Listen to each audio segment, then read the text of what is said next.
Hello दोस्तों, नमस्कार। कैसे हैं आप सभी? उम्मीद करते हैं कि सभी अच्छे ही होंगे। तो दोस्तों, यहाँ पर आप लोग देख सकते हैं क्लास 9th का सेकंड टर्मिनल एग्जामिनेशन नवंबर 2024 का हम लेकर आ चुके हैं ओरिजिनल प्रश्न पत्र। यहाँ पर आप लोग देख सकते हैं कक्षा 9th द्वितीय सार्वधिक परीक्षा नवंबर 2024 का मैथमेटिक्स का ओरिजिनल प्रश्न पत्र। ठीक है, तो यहाँ पर आप लोग देख ही सकते हैं कि गणित का ओरिजिनल प्रश्न पत्र लेकर हम आ चुके हैं आप लोग के समक्ष। तो चलिए हम लोग इसी वीडियो में आप लोगों को ऑब्जेक्टिव और सब्जेक्टिव दोनों बता दिया जाएगा। ठीक है, आप लोग ये पूरा ऑब्जेक्टिव देख लीजिए।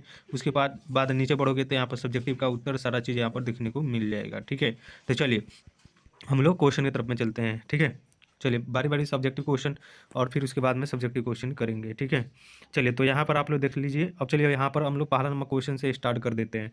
चलिए यहाँ से 1 से 30 प्रश्न पूछे जाएंगे, जिसमें से आप लोगों को 25 प्रश्नों का ही उत्तर देना है। ठीक है,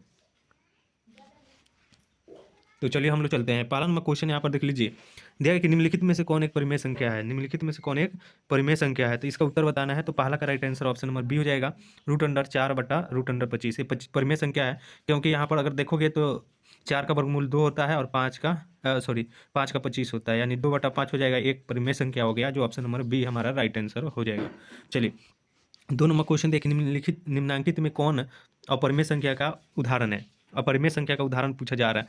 तो देखिए 2 का राइट आंसर आप लोग का ऑप्शन नंबर क्या हो जाएगा, अपरिमेय, यानी कि अपरिमेय संख्या का उदाहरण है। तो इसका राइट आंसर 2 का ऑप्शन नंबर क्या हो जाएगा, तो ऑप्शन नंबर डी हो जाएगा। ठीक है, चलिए 27 किसी भी मतलब संख्या का वर्गमूल नहीं होता है और 9 3 का होता है, तो इसका राइट आंसर आप लोग को डी हो जाएगा, सही जवाब। ठीक है, चलिए अब हम लोग नेक्स्ट क्वेश्चन 3 नंबर देखते हैं। 3 नंबर क्वेश्चन दिया है कि √5 माइनस √3 कोष्ट अंडर, फिर कोष्ट अंदर दिया गया है √5 प्लस √3 का मान क्या है।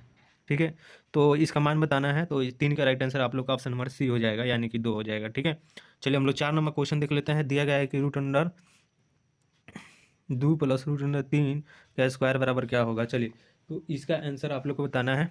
तो 4 का राइट आंसर बताइए। तो 4 का ऑप्शन नंबर बी हो जाएगा। ठीक है, 4 का बिल्कुल सही जवाब बी हो जाएगा। चलिए अब हम लोग 5 नंबर क्वेश्चन देखते हैं। 5 नंबर क्वेश्चन का राइट आंसर आप लोगों का ए हो जाएगा। ठीक है, यानी कि 2 माइनस √3 हो जाएगा। ठीक है, चलिए 6 नंबर क्वेश्चन देख लीजिए। दिया गया है कि 6 नंबर का राइट आंसर आप लोग को नोट कर लेना, ऑप्शन नंबर बी हो जाएगा। ठीक है, इसको आप लोग बाद में सोल्यूशन हम करा देंगे आप लोगों को। ठीक है, अभी आंसर बता रहे हैं, बिल्कुल सही आंसर, और यही क्वेश्चन रहेगा आप लोग के एग्जाम में। ठीक है, 7 नंबर क्वेश्चन यहाँ पर देख लीजिए, और 7 नंबर का राइट आंसर आप लोग का डी हो जाएगा। ठीक है, 7। 8 नंबर क्वेश्चन यहाँ पर देखिए। 8 नंबर क्वेश्चन का एक हल पूछा जा रहा है, तो इसका समीकरण का एक हल बताना है। तो इसका राइट आंसर सी हो जाएगा, यानी कि 4,0 हो जाएगा। ठीक है, चलिए 9 नंबर क्वेश्चन देखेंगे हम लोग। दिया गया कि समीकरण 3x माइनस के बराबर 2y में यदि x और y का मान क्रमशः 3 तथा 2 हो तो k का मान क्या होगा। तो देखिए 9 का राइट आंसर आप लोग का बी हो जाएगा, यानी 5। चलिए 10 नंबर क्वेश्चन देखिए। बिंदु -1,0 स्थित है। तो -1,0 किस चतुर्थांश में स्थित होता है, किस अक्ष पर स्थित होता है, तो ये बताना। अक्ष पर पूछा जा रहा है ना, तो 10 का राइट आंसर आप लोग का ए हो जाएगा, एक्स अक्ष पर।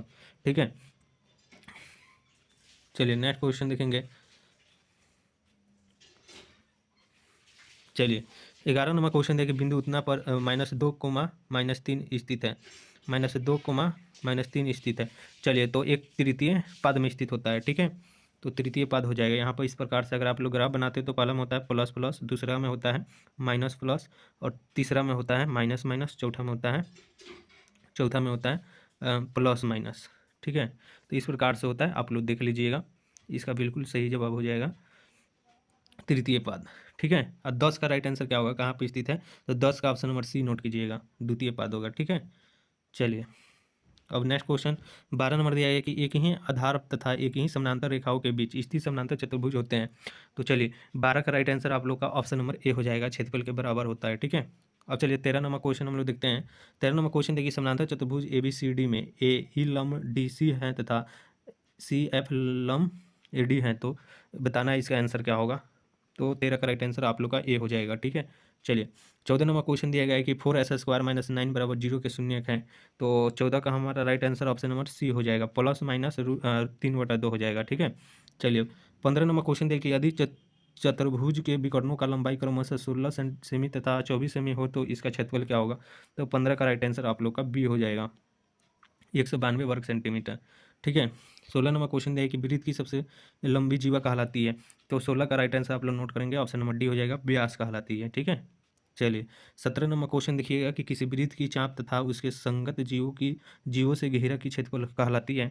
तो 17 का राइट आंसर आप लोग का ये हो जाएगा, वृत्तखंड कहलाती है। 18 नंबर क्वेश्चन देखिए समीकरण 5x - 7y = 4 एक हल है। तो 18 का राइट आंसर आप लोग का ये हो जाएगा 5,3। ठीक है।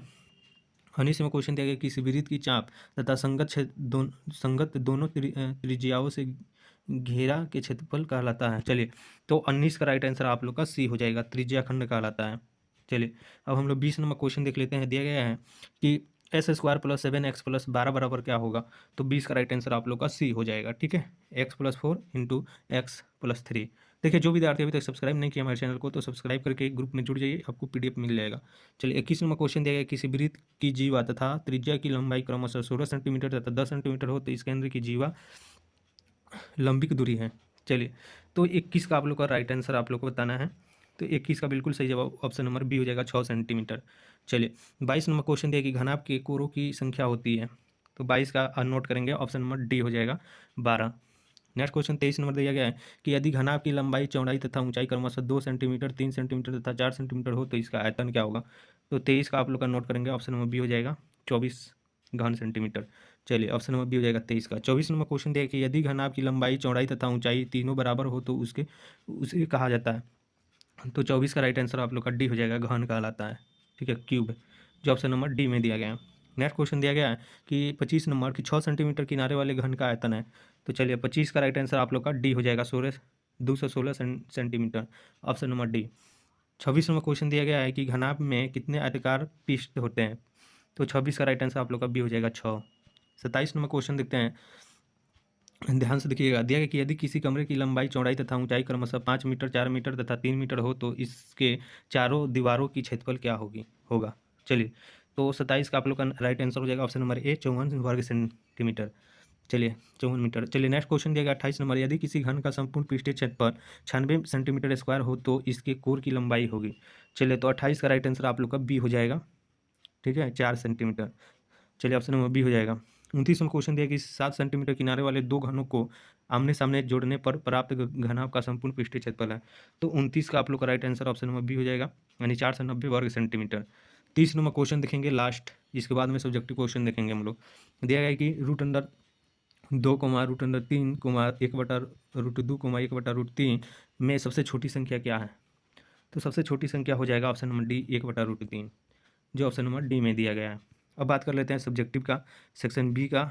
ठीक है, तो यहाँ पर देख लीजिए खंड ब में आप लोगों को सेक्शन बी में लघुत्तरीय प्रश्न पूछा गया है। तो यहाँ पर देखिए प्रश्न संख्या 1 से 10 तक लघुत्तरीय प्रश्न दिए गए, जिसमें से 5 प्रश्नों का उत्तर देना है और 2 अंक निर्धारित है।